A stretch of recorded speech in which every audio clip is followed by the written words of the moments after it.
everyone. My name is Carol Richards, and welcome to Teacher Talk, episode 19.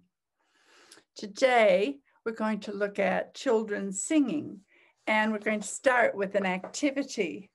And while I'm doing this activity, I would like for you to think about why is she doing this? And what are its benefits for our very young children? And I would like to thank Jack from Music Kitchen in Hong Kong for giving me this wonderful idea. So this is an activity that could be a warm-up for your class and get children all involved because it's a story, and what child doesn't like a story? So here we go. These are our sounds. So when I make the sound, can you join with me?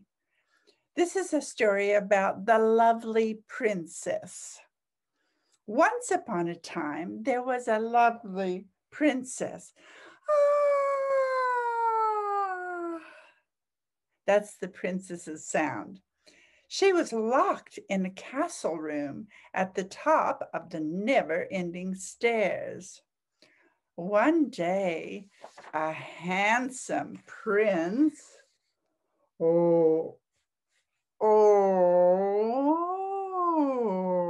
that's the handsome prince sound, came riding over the hills.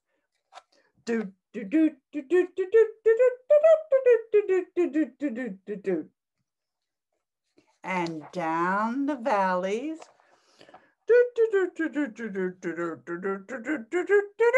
The handsome prince came to a town, and he asked the townspeople,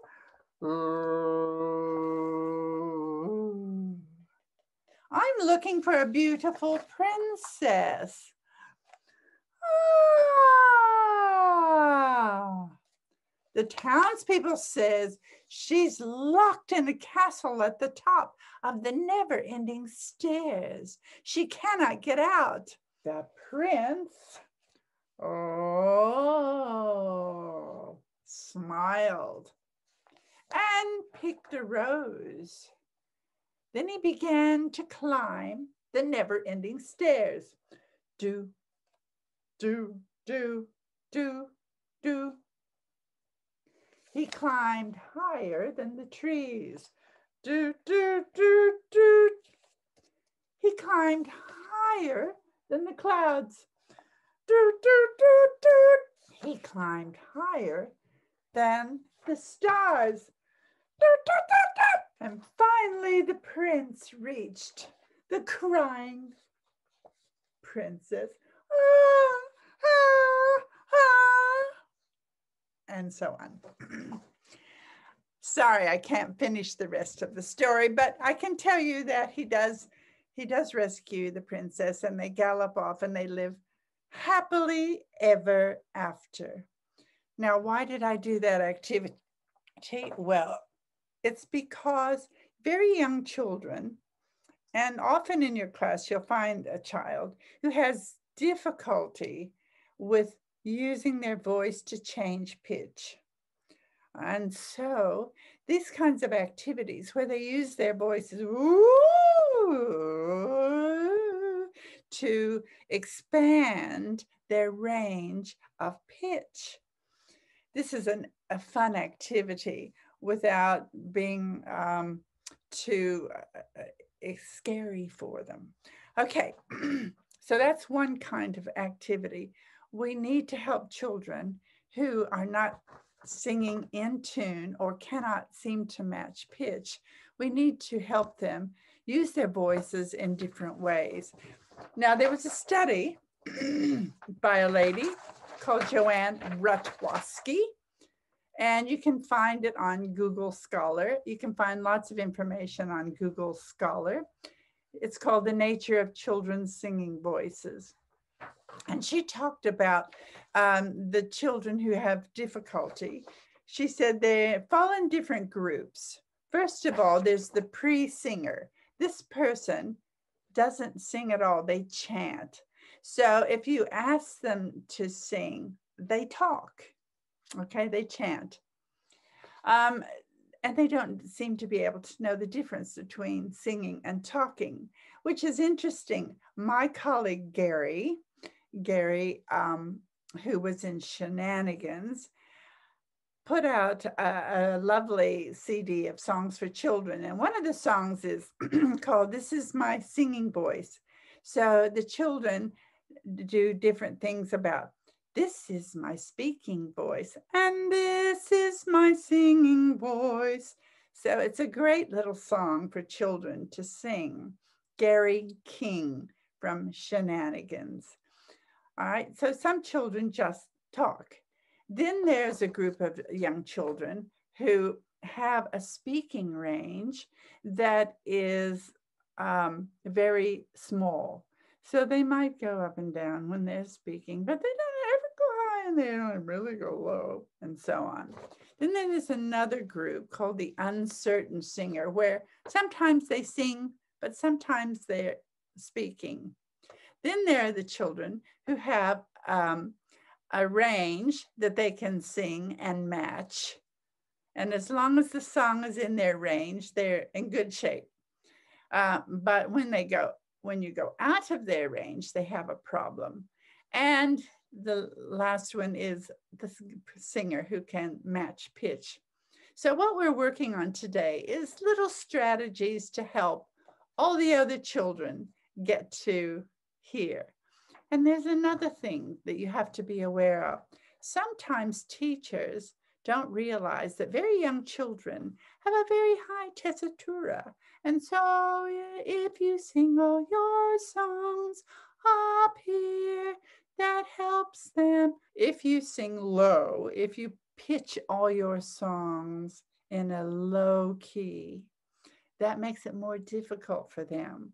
So you have to sing, teachers, with young children in a high voice. And men, you have to sing what we call your head voice. You can't just be singing here. Some children can manage, but lots of children can't.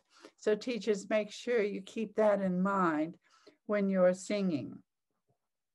I have to tell you a story. When I was lecturing at Newcastle University and went out on prac, and there was a young man working with 5-year-olds, and he was doing a lesson on pitch, and they did the song, up high, down low, up high, down low. Now I'm in the middle and I'm going, and the children had to say high or or low. Okay, so it was a little game, and they sang along with up high, down low, up high, down low. Now I'm in the middle and I'm going, and they'd stop, and he would go or. But this is how he did the song. Up high, down low, up high, down low. Now I'm in the middle and I'm going. And the children looked at him. Well, high or low, he says. High? No. Low? Yes, very good. After the lesson, I asked him, how do you think that went? And he said, oh, perfect, because they got the right answer. All right, we don't want children to get to the point where they're 18 and they're still going up high, down low on the same tone. We need to help them. So we can do stories. Ooh, we can play games with a ball. Okay, let's sing how the ball is going. Ooh, or whatever. So you can play little warm-up games, but you know all about that. There's also some nice speech rhymes like zickily bookily za. You can find that in YouTube. So, and it goes sickly, sickly, za, za, bookily, bookily, za, za, sickly, za, bookily, za, sickly, bookily, za, za. A fun game, but also extending the range for children. Also, look for some singing games. Sometimes children just don't listen to what they do.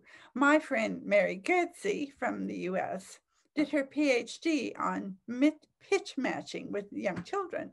And she would sing something and the child was supposed to sing it back to her. And sometimes they did, but sometimes they didn't. And when they didn't, she would ask them, were you the same as me? And sometimes children would say, I don't know, because they didn't listen. They didn't listen, and they didn't necessarily know they needed to sing the same as her. That happens a lot in classes. So we need to get children to sing. And if we want them to sing the same as us, sometimes we just have to tell them. And we have to get them to the point where, did you sing the same as me? Try to sing the same as me. And sometimes it takes a long time, but eventually children will get there.